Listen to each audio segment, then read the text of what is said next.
నమస్తే image news కి స్వాగతం. నా పేరు యశ్వంత్. ముందుగా హెడ్లైన్ చూద్దాం.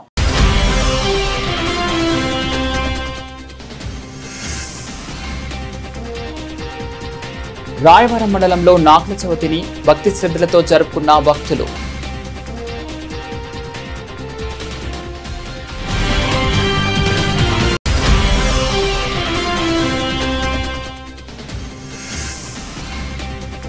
ద్రాక్షారామం మాణిక్యాంబ సమేత భీమేశ్వర స్వామి ఆలయంలో అపశృతి.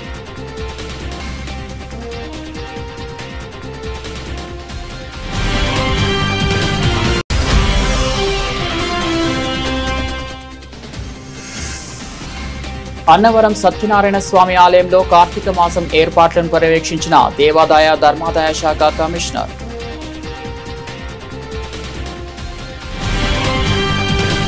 డాక్టర్ బిఆర్ అంబేద్కర్ కోనసీమ జిల్లా రాయవరం మండలంలో వాడవాడల నాగుల చవితిని భక్తి శ్రద్ధలతో జరుపుకున్నారు. పాతకాలం నుంచే కుటుంబాలు పుట్టలో పాలు పోసేందుకు పొలాల వైపుకు తరలి వెళ్లారు. నాగేంద్రునికి పుట్టలో పాలు పోసి గుడ్లు వేసి ప్రత్యేక పూజలు నిర్వహించారు. తమ అపరాధములను క్షమించి దోషాలను తొలగించమని భక్తులు ప్రార్థించారు. చిన్నారుల నుంచి వృద్ధుల వరకు ఉత్సాహంగా బాణసంచా కాల్చారు.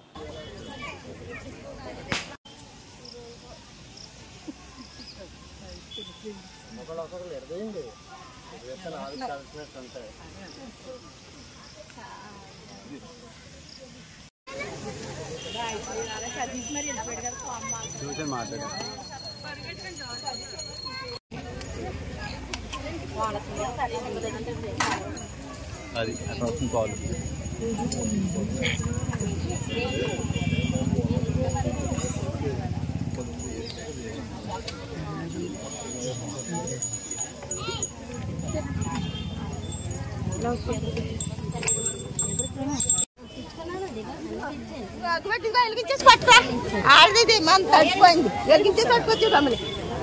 ఈ నాగుల చవితిని భక్తులందరూ కూడా ఎంతో భక్తి శ్రద్ధలతో పూజలు ఆచరిస్తారు.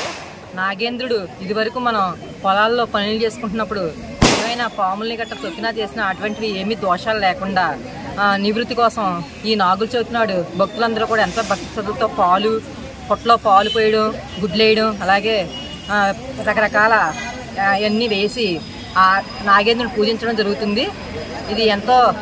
ఇది మానవ మనుగడకు ఎంతో జీవనాధారమైన దైవ స్వరూపంగా భావించి ఈ నాగుల చవితిని జరుపుకుంటూ ఉంటాం.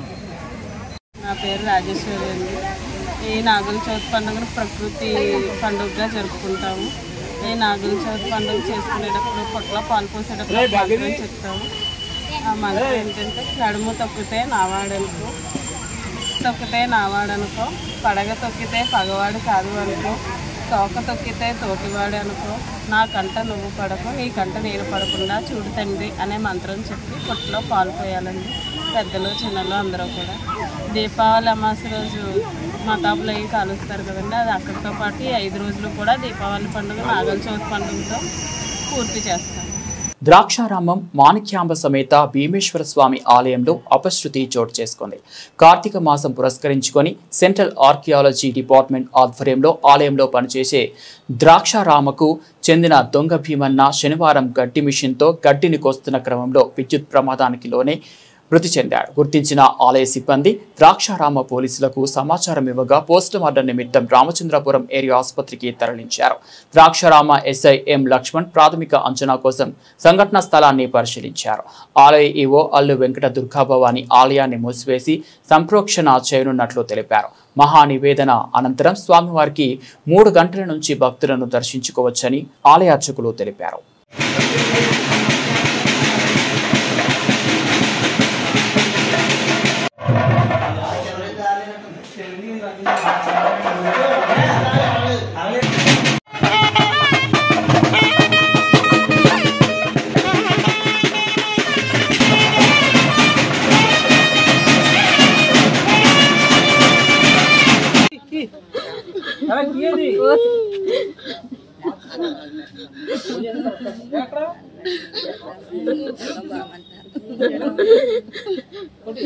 నేనే బాధాను అనుకునేదాన్ని.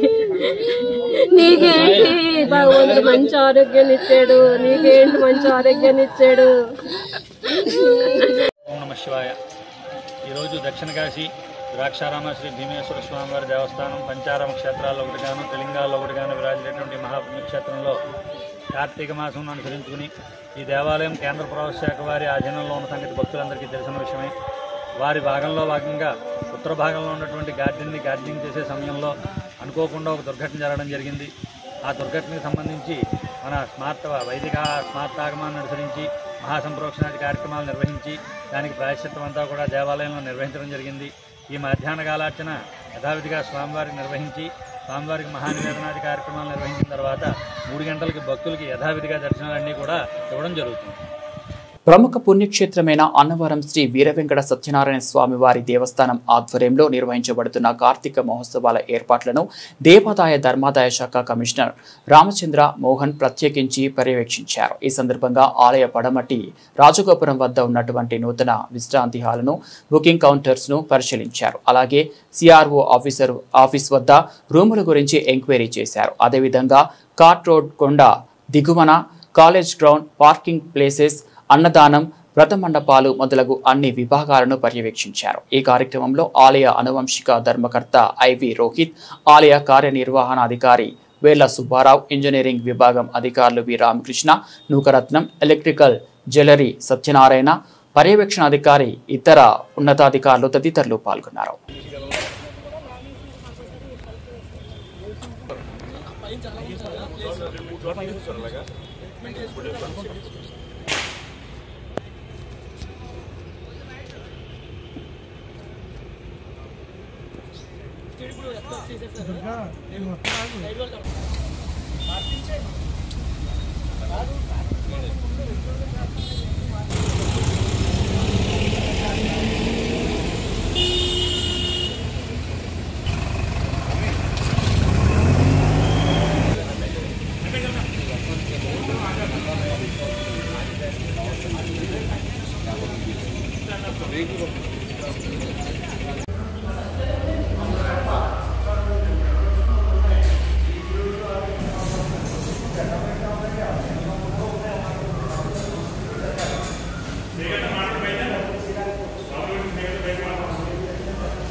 తిరుపతి జిల్లా కోటపట్న పరిధిలోని తిన్నులపూడి రోడ్డు వద్ద రొయ్యల లోడ్తో వెళ్తున్న వ్యాన్ డివైడర్ను ఢీకొని పోల్తా పడింది. ఆ సమయంలో అటుగా ప్రయాణికులు ఎవరూ వెళ్లకపోవడంతో ప్రమాదం తప్పింది.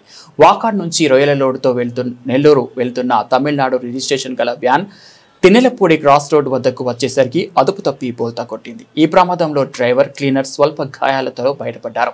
సమాచారం అందుకున్న ఎస్ఐ పవన్ కుమార్ ట్రైన్ సహాయంతో రోడ్డుపై పడి ఉన్న వ్యాన్ను తొలగించి ట్రాఫిక్ కు అంతరాయం లేకుండా నియంత్రించారు.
తిరుపతి జిల్లా కోట మండలం కోట పంచాయతీ పరిధిలో ఉన్న శ్రీ లక్ష్మమ్మ గిరిజన కాలనీలో గిరిజనుల అనుమతి లేకుండా ఎలాంటి ప్రభుత్వ కార్యకలాపాలు నిర్వహించవద్దంటూ అధికార పార్టీ నాయకులకు కాలనీ వాసులు సూచించారు. కాలనీ వాసుల సంక్షేమం కోసం నాడు దివంగత నేతలు నలపరెడ్డి సోదరులు చంద్రశేఖర్, శ్రీనివాస్ రెడ్డి, గోపాల్ రెడ్డి, సుబ్బారెడ్డి కృషితో నలపరెడ్డి శ్రీ లక్ష్మమ్మ పేరుతో కమ్యూనిటీ భవనాన్ని నిర్మించారన్నారు. అయితే ఇటీవల కాలంలో కమ్యూనిటీ భవనం మరమ్మతుల పేరుతో ఓ ప్రైవేట్ బ్యాంకు నిర్వాహకులు తమ ఆధీనంలోకి తీసుకోవాలని ప్రయత్నాలు చేసినట్లుగా గిరిజనులు గుర్తు చేశారు. నాడు ఆ ప్రయత్నాన్ని తాము అడ్డుకున్నామని, ప్రస్తుతం ఖాళీగా ఉన్న అదే భవనాన్ని ప్రస్తుత అధికార పార్టీ నాయకుల అండదండలతో అదే ప్రైవేట్ బ్యాంకు నిర్వాహకులు ఆక్రమించుకునేందుకు ప్రయత్నాలు సాగుతున్నాయన్నారు. అందులో భాగంగా నవంబర్ 3వ తేదీ ఆ భవనాన్ని ప్రారంభించేందుకు సన్నాహాలు చేస్తున్నట్లు చెప్పారు. అలాంటి సన్నాహాలను తమ అడ్డుకుంటున్నామన్నారు. తమ కాలనీవాసుల ప్రమేయం లేకుండా తమ ఆస్తులను ఆక్రమించుకోవాలని చూస్తే తామంతా కలిసికట్టుగా పోరాటానికి సిద్ధమవుతామని సూచించారు. అలాగే గిరిజనులు చేపలు విక్రయించుకునేందుకు కేటాయించిన స్థలంలో గదులు నిర్మించవద్దని, ప్లాట్ఫామ్ నిర్మిస్తే తాము చేపలు విక్రయించుకొని జీవనం సాగిస్తామని ఈ సందర్భంగా తెలియజేశారు. నాగుల చవితి పర్వదినాన్ని పురస్కరించుకొని పలు ప్రాంతాల్లో నాగేంద్ర స్వామికి పూజలు చేశారు. పెద్ద ఎత్తున మహిళలు పుట్టల వద్ద బాలుడు తీరారు. తిరుపతి జిల్లా చిట్టమూరు మండలం చిట్టమూరు పంచాయతీలోని శ్రీ కామాక్షి దేవి సమేత శ్రీ రామలింగేశ్వర స్వామి ఆలయం వద్దనున్న నాగేంద్ర పుట్ట వద్ద నాగుల చవితి వేడుకలు ఘనంగా నిర్వహించారు. భక్తులు తెల్లవారుజాము నుంచి భక్తి శ్రద్ధలతో పుట్ట చుట్టూ దారాలు చుట్టారు. అనంతరం పుట్టలో పాలు, గుడ్లు, స్వామివారికి పసుపు కుంకుమ పాలాభిషేకం నిర్వహించి పిండి దీపారాధనలు చేసి స్వామివారికి ప్రసాదాన్ని సమర్పించారు. ఈ సందర్భంగా నాగేంద్ర పుట్టను వివిధ పరిమళ పుష్పాలతో అందంగా అలంకరించారు.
ప్రభుత్వ మెడికల్ కళాశాలలను ప్రైవేట్ పరం చేసేందుకు అధికార ప్రభుత్వం చేస్తున్న కుట్ర ద్వారా ఎంతమంది పేద విద్యార్థులకు అన్యాయం జరుగుతుందని వైఎస్ఆర్ కాంగ్రెస్ పార్టీ ఎస్ఈసి సభ్యులు కొడవలూరు భక్తవత్సల్యారెడ్డి అన్నారు. వాకాడు గ్రామంలోని నేదురుమల్లి బాలకృష్ణారెడ్డి సేవా క్షేత్రంలో వైసీపీ ప్రజా ఉద్యమం పోస్టర్లను వైఎస్ఆర్ కాంగ్రెస్ నేతలు ఆవిష్కరించారు. తిరుపతి జిల్లా వాకాడు మండల కేంద్రంలోని నేదురుమల్లి బాలకృష్ణారెడ్డి సేవా క్షేత్రం వద్ద వైఎస్ఆర్ కాంగ్రెస్ పార్టీ ఎస్ఈసి సభ్యులు కొడవలూరు భక్తవత్సల్యారెడ్డి ఆధ్వర్యంలో వైసీపీ మండల అధ్యక్షులు ఏనుగు సుధాకర్ నాయుడు అధ్యక్షతన మాజీ ముఖ్యమంత్రి వైఎస్ జగన్మోహన్ రెడ్డి పిలుపు మేరకు ప్రభుత్వ మెడికల్ కాలేజీలు ప్రైవేటీకరణ కాకుండా అడ్డుకునేందుకు వైఎస్ఆర్సీపీ ప్రజా ఉద్యమం పోస్టర్ ఆవిష్కరించారు. ఈ సందర్భంగా ఆయన మాట్లాడుతూ పేద బడుగు బలహీన వర్గాలను దృష్టిలో పెట్టుకుని గత వైసీపీ ప్రభుత్వం 17 మెడికల్ కాలేజీలకు శంకుస్థాపన చేసి వాటిలో 5 పూర్తి చేసి మిగిలిన వాటికి నిర్మాణాలు చేపట్టారని చెప్పారు. అయితే వాటిని ప్రస్తుత ప్రభుత్వం పూర్తిగా ప్రైవేటీకరణ చేసే దిశగా చేస్తున్నారని, వాటిని అడ్డుకునే దిశగా వైసీపీ ముందుకొచ్చి రాష్ట్ర ప్రజల చేత కోటి సంతకాల సేకరణ కార్యక్రమం చేపడుతున్నట్లు తెలిపారు.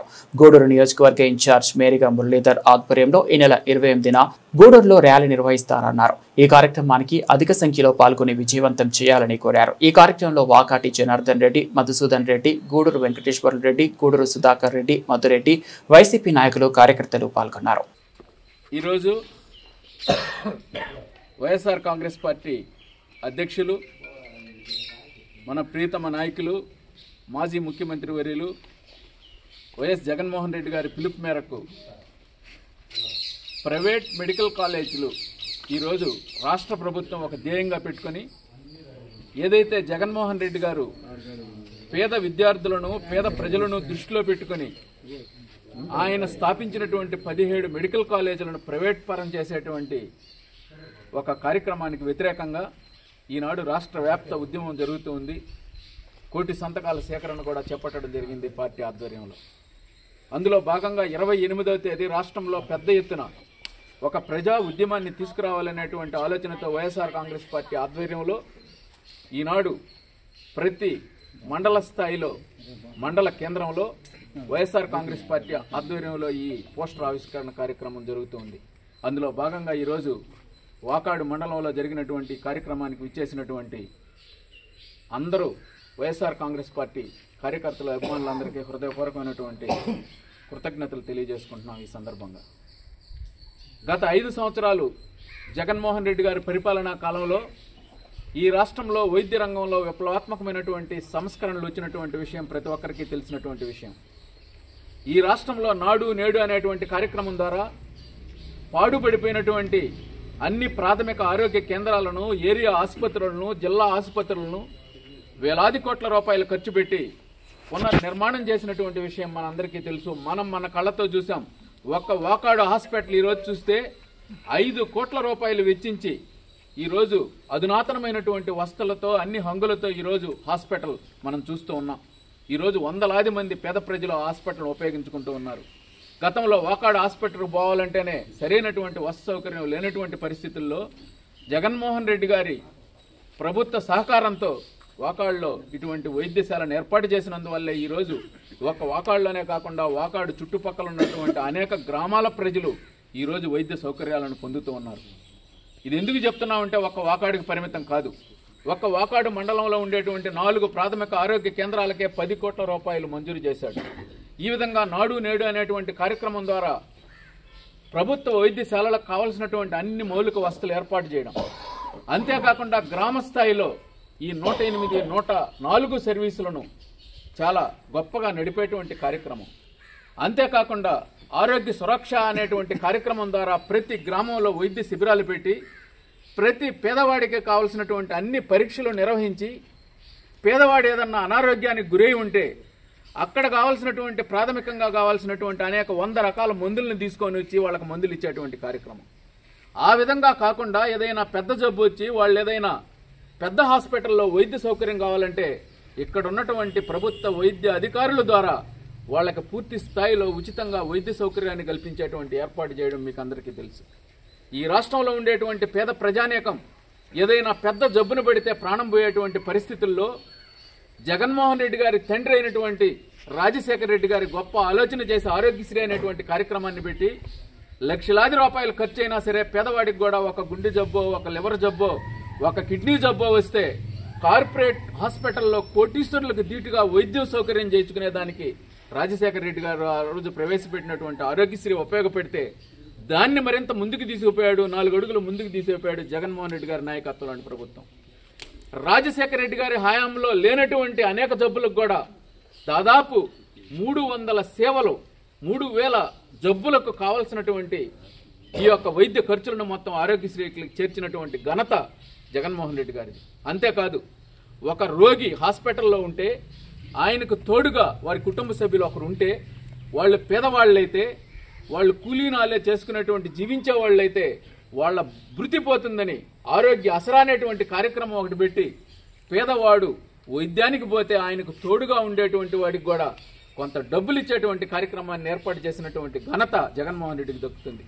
ఈ విధంగా వైద్య రంగంలో అనేక సంస్కరణలు చేసి పేదవాడు కూడా గొప్పగా వైద్య వసత పొందాలని ఆలోచన చేసినటువంటి గొప్ప రాజకీయ పరిజ్ఞానంతో ముందుకు పోయినటువంటి వ్యక్తి జగన్మోహన్ రెడ్డి. మనందరికీ తెలుసు, ఎప్పుడో 75 సంవత్సరాల ముందు ఈ దేశానికి స్వతంత్రం వస్తే ఈ దేశ రాజ్యాంగాన్ని రచించినటువంటి డాక్టర్ బిఆర్ అంబేద్కర్ ఈరోజు సమాజ స్థాపన కోసం ఆయన వేసినటువంటి పునాదుల మీద నడుస్తున్నటువంటి ఈ దేశంలో ఆయన చెప్పినటువంటి ఒక మాట గుర్తు చేసుకున్నాడు జగన్మోహన్ రెడ్డి. ఆయన చెప్పాడు రాజ్యాంగాన్ని రాసేటప్పుడు, ప్రతి పేదవాడికి ఉచితంగా వైద్యం, విద్య, న్యాయం ఈ 3 ఉన్నప్పుడే సమాజ స్థాపన జరుగుతుందని. 75 సంవత్సరాల స్వతంత్రానంతరం ఏ పాలకుడు ఆలోచించినటువంటి రీతిలో ఈ రాష్ట్రంలో ఉండేటువంటి పేదలను గురించి ఆలోచన చేసి ఈ రాష్ట్రంలో విద్యారంగంలో, వైద్య రంగంలో విప్లవాత్మకమైనటువంటి సంస్కరణలు ప్రవేశపెట్టాడు జగన్మోహన్ రెడ్డి. విద్యారంగంలో కూడా పేదవాడు కూడా ఇంగ్లీష్ మీడియం చదువుకోవాలి, పేదవాడు కూడా మంచి ఆలోచన చేయగలిగేటువంటి స్థితికి రావాలి, మంచి ఉద్యోగం సంపాదించుకునేదానికి పెద్దవాడికి ధీటుగా కాంపిటీషన్లో ముందుకు రావాలని అనేక విద్యా సౌకర్యాలు కల్పించి ఏదైతే అంబేద్కర్ గారు ఆలోచన చేశాడో ఆ ఆలోచనలను అమలు చేసినటువంటి చరిత్ర జగన్మోహన్ రెడ్డిది. అదేవిధంగా ఉచిత వైద్యం ఇవ్వాలనేటువంటి ఆలోచనలో భాగంగా వైద్య రంగంలో కూడా అనేక సంస్కరణలు తీసుకువచ్చి పేదవాడికి గొప్పగా వైద్య వసతి కల్పించినటువంటి ఘనత జగన్మోహన్ రెడ్డి గారికి దక్కుతుంది. అదే క్రమంలో ఈ రాష్ట్రంలో ఉండేటువంటి పేద విద్యార్థులు ఒక డాక్టర్ కావాలంటే చాలా కష్టమైనటువంటి పరిస్థితి. ఒక హరిజనుడో, ఒక గిరిజనుడో, ఒక బలహీన వర్గాల వారో వైద్యంలో చదువుకునేదానికి, ఎంబీబీఎస్ చదువుకునేదానికి సీటు రావాలంటే కష్టపడే పరిస్థితి మనం గ్రామాల్లో చూస్తున్నాం. ఒక వాకాడు హరిజన వాళ్ళలోనో, ఒక బాలుడిపాలెంలోనో, ఏదోనా ఒక హరిజన వాడో, గిరిజన వాళ్ళలో ఒక డాక్టర్ అంటే చాలా రేర్గా చూస్తున్నాం. కాబట్టి పేద విద్యార్థులు కూడా, తెలివైన విద్యార్థులు డాక్టర్లు కావాలనేటువంటి గొప్ప ఆలోచన చేసి ఈ రాష్ట్రంలో పేద విద్యార్థులకు అందుబాటులో ఉండే విధంగా 17 మెడికల్ ప్రధానమంత్రి ఆవాస్ యోజన గ్రామీణ్ అనే పథకం కింద పక్కా గృహాలు మంజూరు చేసుకునే దానికి కేంద్ర ప్రభుత్వం ఆవాస్ ప్లస్ సర్వే అనే యాప్ను ప్రవేశపెట్టడం జరిగిందని హౌసింగ్ పీడీ శ్రీనివాసరావు అన్నారు. ఈ యాప్లో 404 ఎర్రర్ వస్తున్న దృష్ట్యా ఆ యాప్ను పరిశీలించేందుకు పీడీ వెంకటేశ్వరరావు వాకాడుకు వచ్చారు. ఈ సందర్భంగా ఆయన మాట్లాడుతూ మండలంలో మొత్తం 1809 గృహాలకు దరఖాస్తులు వచ్చాయన్నారు. వాటి పూర్తి సమగ్ర సర్వే కోసం సచివాలయ సిబ్బంది వచ్చి సర్వే నిర్వహిస్తారన్నారు. అనంతరం తహసీల్దార్ కార్యాలయంలో పొజిషన్ సర్టిఫికెట్లు తీసుకోవాలని తెలిపారు. ఈ సర్వే నెంబర్ 5వ తేదీ వరకు మాత్రమే ఉంటుందని, దరఖాస్తుదారులు అప్రమత్తంపై వాటిని చేసుకోవాలన్నారు. ఈ కార్యక్రమంలో division engineer Shabir, MPTO Sai Prasad, AE Bhaskar Rao, Ramesh పాల్గొన్నారు. ముఖ్యంగా ఇప్పుడు జరుగుతున్నటువంటి హౌసింగ్ ప్రోగ్రామ్కి సంబంధించి ప్రధానమంత్రి ఆవాస్ యోజన గ్రామీణ్ అనే పథకం కింద పక్కా గృహాలు మంజూరు చేసుకునేదానికి ప్రభుత్వం వారు ఆవాస్ ప్లస్ సర్వే అనే యాప్ ఇవ్వడం జరిగింది. ఈ సర్వే ద్వారా మనకు ఒక యాప్ ఒకటి ఇంజనీరింగ్ అసిస్టెంట్ లాగిన్లో డౌన్లోడ్ చేసుకొని దాని ద్వారా లబ్ధిదారుల ఎంపిక కోసం ఎవరైతే గతంలో డిమాండ్ సర్వే 2.0 ప్రకారము మన వాకాడు మండల పరిధిలో 1809 గృహాలు ఇల్లు కావాలని కోరి ఉన్నారు. ఏవైతే ఈ డిమాండ్ సర్వేలో 1809 మంది ఇల్లు కావాలని కోరి ఉన్నారో ఈ సర్వేయర్స్ కేటాయించినటువంటి సర్వేయర్స్ పంచాయతీ వారీగా వాళ్ళ ఇళ్ల దగ్గరికి వెళ్ళేసి వాళ్ళు ప్రస్తుతం నివాసం ఉన్నటువంటి స్థలము మరియు ఎక్కడైతే ఇల్లు కట్టాలని వాళ్ళు కోరుకుంటున్నారో వారికి ఉన్నటువంటి స్థలంలో జియో ట్యాగింగ్ చేయవలసి ఉంటుంది. జియో ట్యాగింగ్ చేసిన తర్వాత ఇవన్నీ కూడా ఈ లిస్టు కన్సాలిడేట్ చేసి గవర్నమెంట్కి పంపించి శాంక్షన్స్ ప్రతిపాదనకు పంపడం జరుగుతుంది. కాబట్టి ఎవరైతే ముఖ్యంగా మనం ఈ గ్రామస్తులకు కూడా తెలియజేయడం ఏమనగా ఎవరైతే ఇప్పుడు ఇల్లు కావాలని కోరి ఉన్నారో ఎంఆర్ఓ ఆఫీస్ ఇప్పటి వరకు మన మండల పరిధిలో 275 మంది పొజిషన్ సర్టిఫికేట్లు ఇచ్చి ఉన్నారు. మిగతా కూడా ఈ 1600 మంది కూడా వాళ్ళందరికీ కూడా పొజిషన్ సర్టిఫికేట్లు తీసుకోవాల్సి ఉన్నది. కాబట్టి ప్రతి ఒక్కరి ఎవరైతే ఇల్లు కావాలని కోరి ఉన్నటువంటి లబ్ధిదారులందరూ కూడా ఎంఆర్ఓ గారిని సంప్రదించి అప్లికేషన్ ఇచ్చి పొజిషన్ సర్టిఫికేట్లు తీసుకోవాల్సి ఉన్నది. కాబట్టి మీకు ఇల్లు స్థలము ఉన్నట్లయితేనే మనకు పక్కా గృహం మంజూరు చేసుకునే దానికి అవకాశం కలిగి ఉన్నది. కాబట్టి వెంటనే లబ్ధిదారులు కూడా ఎంఆర్ఓ గారిని సంప్రదించే పొజిషన్ సర్టిఫికేటు తీసుకోవాల్సిందిగా కోరుచున్నాము. తదుపరి ఈ స్కీమ్లో కూడా ఇప్పుడు యూనిట్ కాస్ట్ గురించి గవర్నమెంట్ నుంచి సెంట్రల్ గవర్నమెంట్ నుంచి క్యాష్ రూపంలో 1,20,000 రూపాయలు, ఎన్ఆర్జీఎస్ ద్వారా 90 రోజులు 10 నెలలకు గాను 27,000 రూపాయలు, అట్లాగే టాయిలెట్కి సంబంధించి 12,000 రూపాయలు కేటాయించడం జరుగుతుంది. రాష్ట్ర ప్రభుత్వం వారి నుంచి ఇంకా గవర్నమెంట్ ద్వారా జీవో రాని కారణంగా ఇంకా యూనిట్ కాస్ట్ అనేది ఇంకా నిర్ధారణ కాలేదు. కాబట్టి ఏదేమైనప్పటికీ మనం ప్రభుత్వం ద్వారా గత ప్రభుత్వం నిబంధనల ప్రకారమే ఇంటి నిర్మాణం చేపట్టవలసి ఉన్నది. దాంట్లో భాగంగా ఒక్కొక్క ఇంటికి 340 చదరపు అడుగులలో ఇంటి నిర్మాణము చేయవలసి ఉంటుంది. కాబట్టి ఇవన్నీ తెలుసుకొని లబ్ధిదారులు కూడా ఆసక్తి కలిగినటువంటి లబ్ధిదారులు ముందుకు వచ్చినట్లయితే వాళ్ళకి పక్కా గృహం చేపట్టుకునే మంజూరు చేసుకునే దానికి అవకాశం ఉన్నది.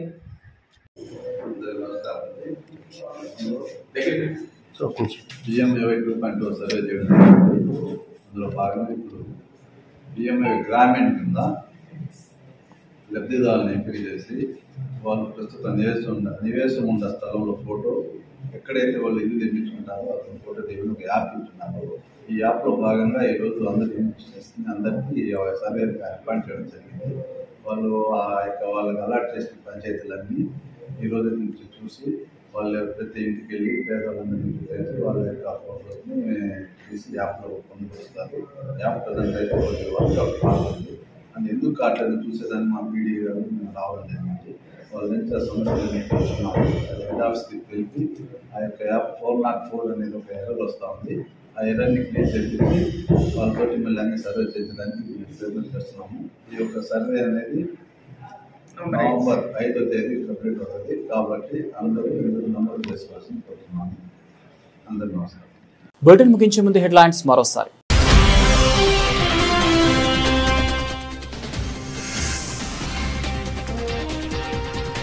రాయవరం మండలంలో నాగుల చవితిని భక్తి శ్రద్ధలతో జరుపుకున్న భక్తులు.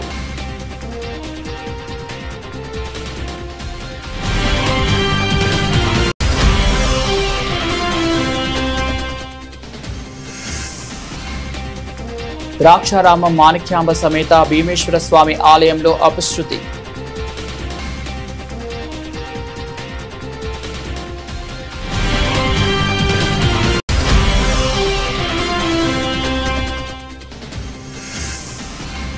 అన్నవరం సత్యనారాయణ స్వామి ఆలయంలో కార్తీక మాసం ఏర్పాట్లను పర్యవేక్షించిన దేవాదాయ ధర్మాదాయ శాఖ కమిషనర్.